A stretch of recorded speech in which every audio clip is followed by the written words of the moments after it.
Well, a very warm welcome to you and welcome back to another week on my allotment.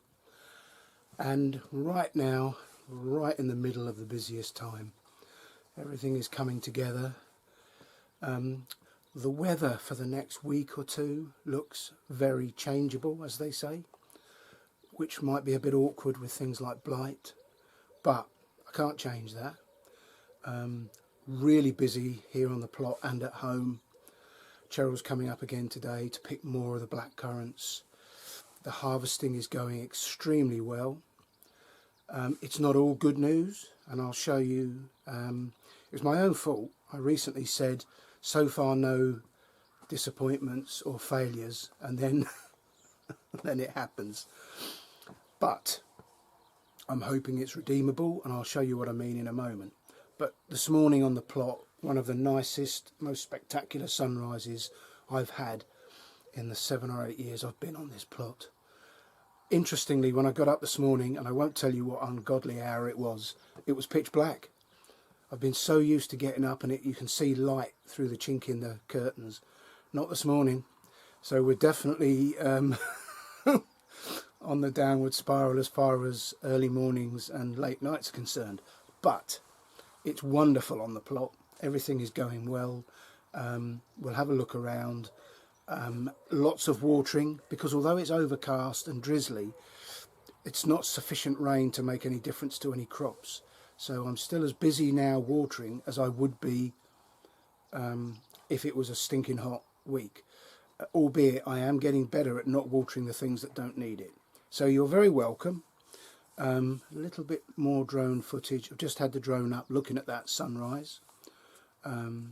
So you'll have seen that. Lots to do on the plot today. A lot of it very boring. The hoeing, the weeding, making sure the crops aren't competing. And then lots of harvesting. And I think I'll start with that little bit of disappointment and show you where things have gone wrong. Right, these are my pumpkin plants, obviously, and they've been doing really well. And then one day I came in and had a butcher's, and that is what I found. All the way along the line, every single pumpkin has been nibbled at, and of course that won't grow, it'll rot off. Yeah, and like I say, it's all the way along the line. About half a dozen good sized pumpkins. Ruined by, I'm guessing, rats. Anyway, I can't do anything about that. I'm taking steps to deal with the rats, but I've got to now chop them off, which will mean others will develop in their stead, and I hope that the rats don't get at them. But that's a new problem, not had that before. Still, these setbacks are here to test us. Still on the subject of pumpkins, it didn't occur to me when I put the tiny little pumpkin plants in that I may be making a strategic error. There is my fig in its little fig box. And look at these plants. You can see the error I might have made. They are slowly going to creep across and swallow that fig. I mean, I can do what I can to try and divert the plants. Yeah, sometimes you don't think ahead far enough, do you? I mentioned the harvesting, and it's a lot of work. I like to think I help and contribute at home in my own modest way, but there is no doubt that the vast majority of the workload falls to Cheryl. She's not keen on sharing her kitchen, so I do what I can and then I get the hell out of the way. But let's have a little bit of each decent harvest I take, and these pictures I'm going to show you are over the last 2 weeks. I just, you know, what I pick up at the end of the day and take home, and then we freeze, eat, or whatever else we decide to do with it. But I'm going to show you just a few photos of what I'm getting at the moment.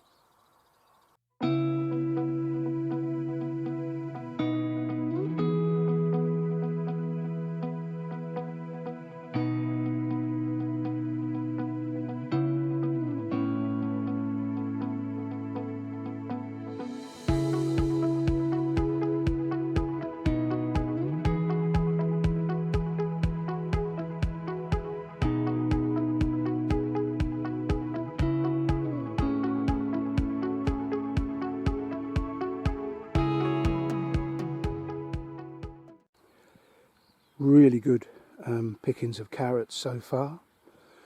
And of course I'm growing two different types. One is resistor fly and one is flyaway. Both obviously, you can tell by the names, resistant to carrot fly. But yeah, really nice carrots, really tasty. They are one of the crops that are significantly different to those that you buy in the shops. Good potatoes, really enjoying those. And what I have noticed this year, although I sowed at the same time as I always do, the tomatoes are very, very late at setting fruit. I mean, these two here, one is Pomodoro and one is Principe Bourgeois, don't have any, well, they've got, some of them have got pea-sized tomatoes on. But by the, last year I was nearly picking this time. I mean, I'm weeks away from picking any tomatoes, I think, so far.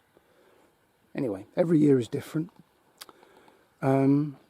Cucumbers, the plants are developing nicely, but the fruit aren't bulking up yet.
Some very nice flowers on the St George runner beans. But over there, the climbing French beans are climbing way in excess of the frame I've made. So I've put a bridge and they can intertwine with each other. Should make it easier to pick if they hang down, shouldn't it? Very happy with how this arch is developing. These two blackberries, Reuben, have developed over this arch. I only planted them last year after I took them out of my back garden, and I'm going to get quite a crop off them. Very happy with that. Look, something's nibbled that. Blooming blackbirds.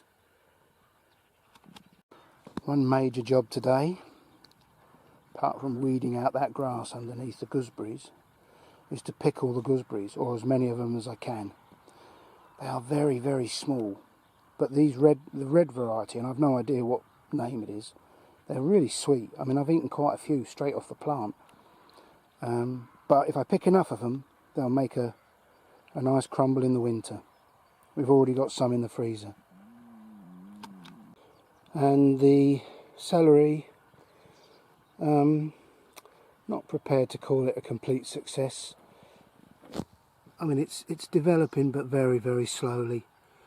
And again, nowhere near as good as it would be in the ground, but there's no nibbles out of it. But yeah, so far average, I would say. the kiwis growing a little. You can see from the colour of the leaves that there's new growth, and it has twined around that frame, and I've had to sort of redirect it along here, so hopefully that will work. But this is the 3rd year I think I've had it, and still no sign of fruit. And it is a self-fertile variety. I made sure of that when I bought it, but so far nothing. I'm very happy with the potatoes so far. Could not look healthier. Again, that could be the kiss of death, but right now as I speak, both the main crop Sarpomira and the second early Estima are looking really healthy. Again, we've had good pickings of peas this year. So the far right on that piece of frame were the first ones sown, and they're pretty much finished. We've got a little bit more to pick on this inside of that right hand frame, maybe another week's worth of picking there, and this one is just starting to fatten up the pods now. So, and of course, you know, no more high temperatures at the moment, so fairly confident we'll get a good crop, which we have already. These strawberries I bought, because of the pink flowers, are looking very healthy, and some of the runners I've turned back in on themselves and pinned in those pots. So I'm really busy concentrating on getting new plants this year. Well, there's an empty bed. Took the garlic out yesterday. Topodrome, planted there on the 13th of October, and it's now at home drying out. And what's going in there is a row of main crop Sarpomira potatoes that won't fit on the other rows. So I think that's where I'm improving. Is every time I empty a bed, I have something to go in to maximise the use of space. But I'm going to put them in another week or two to stagger as I have with the others, so I don't have to store them. I crop them in the autumn and the winter. These dwarf French beans are really struggling against the slugs. There's a lot of damage, and of course that plant isn't going to recover. That one there doesn't look too good, nor does that one. But I can see there are small beans developing on the bigger plants, and I've sown some more at home and they're just showing now. That's the key, is to have backup crops growing in the greenhouse or the polytunnel or wherever you do it, ready to take the place of those that fail, or like with the empty garlic bed, those that need replacing. More sowings. Well, granddaughter Lexi's little deer trough, which I planted up with some pinks that I sowed from seed in the spring, they're just starting to gently flower. So another month I reckon this be a real magnet of colour. There's more there. I have said before that I'm planning to move the strawberry bed and revamp it right next to 2 water butts, so that I'm encouraged to water them more often. And of course the other thing is they've been in this bed for the 8 years I've been here, so it's time for a move. So what I've done is, as I've picked the strawberries, I've identified the plants that have got the biggest, juiciest and tastiest strawberries, and then I've marked them. I've got these old shelf brackets which I've sat around the plants that I want to propagate, and you can see here, this one here is just starting to put out runners, so they'll get pinned down in the next week or two, and they're the plants that I shall take my new plants from. But I should get another picking of strawberries today. I have to say I'm enjoying these much cooler temperatures, although it's not particularly good for some of the crops. I've said before that what I've discovered in my 60 years is that information is power.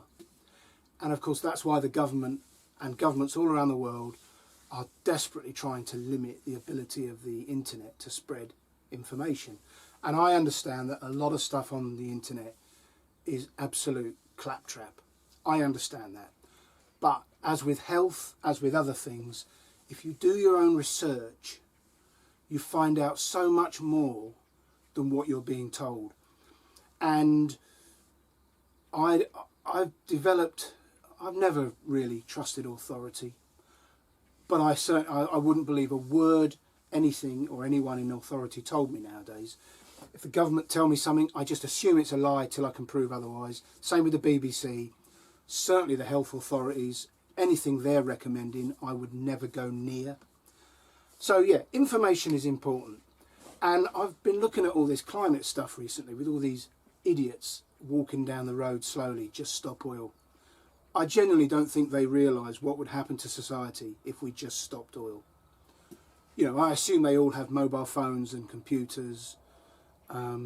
Even the high-vis jackets they wear are made from plastic, which is made from oil. Anyway, I read something recently that I thought just put a twist on what we were told. You will remember that last year we had a wonderful summer. Wonderful. Lots of health alerts and heat alerts and, oh my God, we're all going to burn to death. I mean, Prince Harry actually said the planet's on fire. Interestingly, wildfires are on the decrease. Anyway, we all remember hearing about the 40 degrees centigrade that we reached for the first time in British history last year. Well, it turns out that we have weather stations all over the country. And one of the weather stations, the one that recorded the 40 degrees C, was at RAF Coningsby. Now, I start by saying I'm not blaming the RAF for this, but they have weather stations right next to the runways out on airfields. Because obviously out in the middle of an airfield there's no disturbance from buildings, you know, funneling wind, etc. They're open to the sun and the temperatures, etc, etc. Anyway, somebody put in a Freedom of Information request regarding this 40 degrees C that was broken for the first time ever. And he got hold of the logbooks of 4 pilots. And it turns out that at these weather stations, I think they take the readings automatically every 20 minutes. And at the very moment that the 40 degrees C was reached, 4 Typhoon fighter jets were coming into land on the runway. Now, I've been quite close to RAF jets that come in on runways, and the heat that they generate is unbelievable. So it turns out, so this weather station, the temperature on these weather station thermometers shot up by 0.6 of a degree and recorded 40 degrees C as these jets came in. I just think that's hilarious. So it just goes to show, never believe anything. Now, I know it was hot last year. So it was already 39 degrees naturally, but it was never 40 degrees C naturally. It didn't break that record. 4 Typhoon jets came in and blasted the weather station. Never believe anything you're told. Don't believe me. Go and check it for yourself. But I think that's hilarious.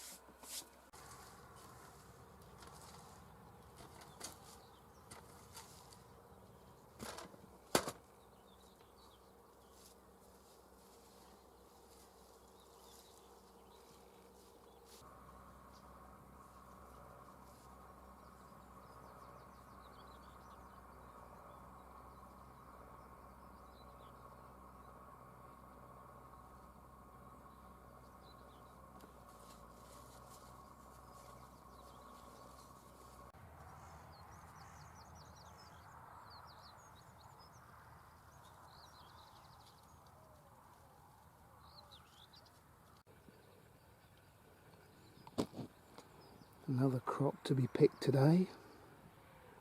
Looking really good. And although the sign says radish, most of the radish in here bolted. I managed to grow radish in the spring, but I've never managed to succeed with radish in the summer. They just bolt. But the spring onions that I've multi-sowed here are coming on a treat, ready for us. In fact, we've had some in our potato salad already.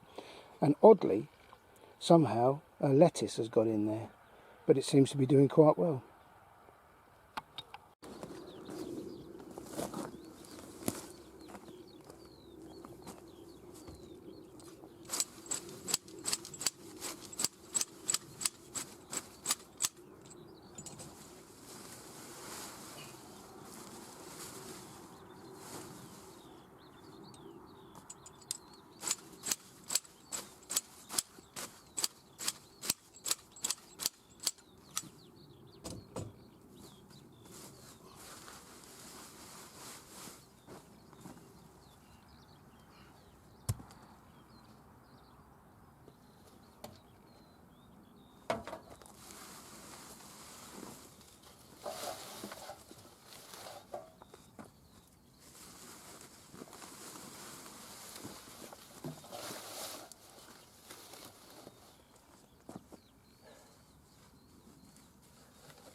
Well, another lesson I shouldn't have had to learn.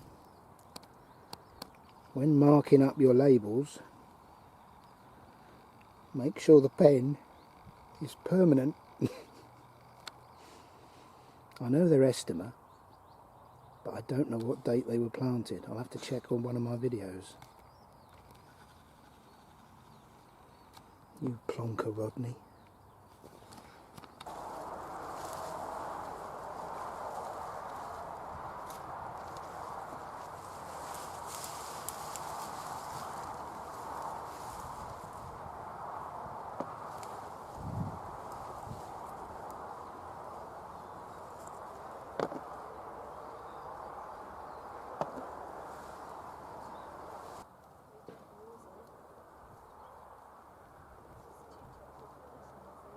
Because there's one that's sort of blown, so that's probably perfect for that. Well, another great harvest.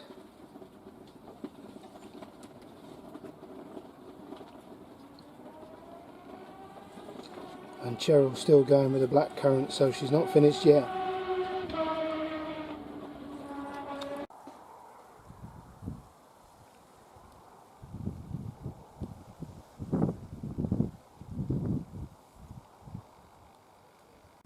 Well, another good day. Feels like there's a real storm just about to drop on us. The wind is really picking up. But Cheryl won't stop. She's like a picking machine. But I've had enough and I want to go home, put my feet up, have a cold can of cider and relax for what's left of the weekend. So, thanks for joining me. Thanks for seeing it through this far.